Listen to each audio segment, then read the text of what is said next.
بصلي كده. أنا عارفك. والله. عارف إنك ممكن تكون بدأت كتير ووقفت، أو حلمت بحاجات كبيرة وفضلت تقول أنا هبدأ بكرة، وبكرة جه ومفيش حاجة حصلت. بس أنا هنا مش عشان أقولك شد حيلك وخلاص، لأ، أنا هنا عشان أحكي لك عن حاجة بسيطة بس ممكن تقلب حياتك كلها. قانون اسمه قانون الدومينو. عارف لعبة الدومينو؟ لما أول واحدة بتقع الباقي كله بيقع وراها، صح؟ تخيل بقى إن حياتك كده خطوة صغيرة واحدة بس ممكن تخلي كل اللي وراها يتحرك، وكل اللي كنت فاكر إنه بعيد يقرب فجأة.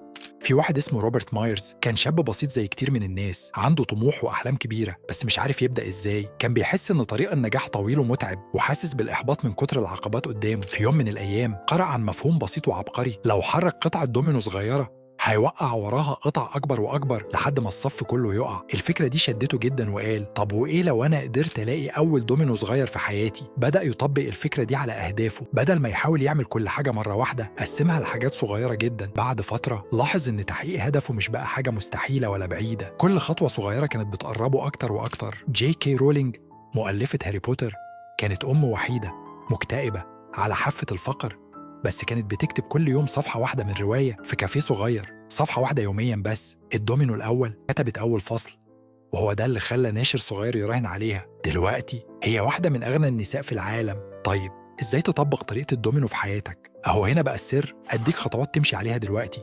حدد هدف كبير عايز توصله، مثال أكتب كتاب، أفتح قناة، أعمل مشروع، أخس 20 كيلو، أعيش حياة مرتاحة أكتر. اسأل نفسك إيه هي أصغر خطوة ممكن أعملها النهاردة؟ خطوة صغيرة جدا لدرجة إني ما أقدرش أرفضها. لو كتاب صفحة واحدة، لو هتخس امشي 5 دقايق بس، لو مشروع ابعت رسالة لواحد بس اسأله.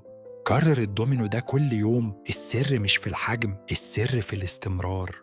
اعمل عاداتك في وقت ثابت علشان تتثبت.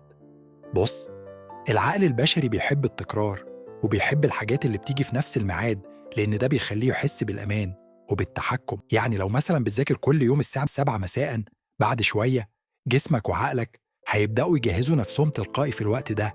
هيبقى عندك طاقة، تركيز، وحتى لو مش متحمس جسمك هيتعود يتحرك لوحده. لكن لو كل يوم وقت مختلف، مرة الصبح، مرة وانت في المواصلات، المخ بيتلخبط. علشان كده لما تيجي تطبق قانون الدومينو اختار وقت ثابت، ولو حتى 5 دقايق بس كل يوم في نفس الميعاد. خليك صريح مع نفسك، ايه اكتر وقت فعلا تقدر تلتزم بيه؟ قبل النوم، بعد الفطار، بعد الشغل؟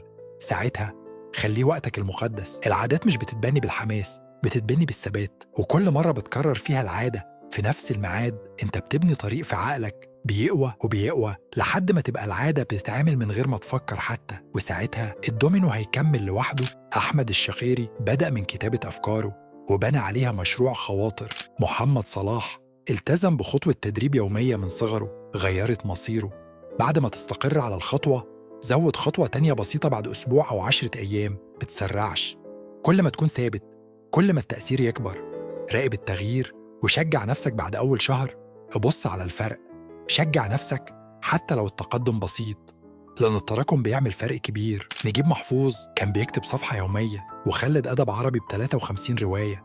ما تستناش اللحظة المثالية، ابدأ بلحظة بسيطة، وقع أول دومينو وسيب الباقي يحصل. ولو حسيت إن الكلام ده لمسك فخليك معنا في الرحلة. اضغط على الزر ده مش علشان تعمل اشتراك وبس، لكن علشان تكون من الناس اللي قررت تبدأ.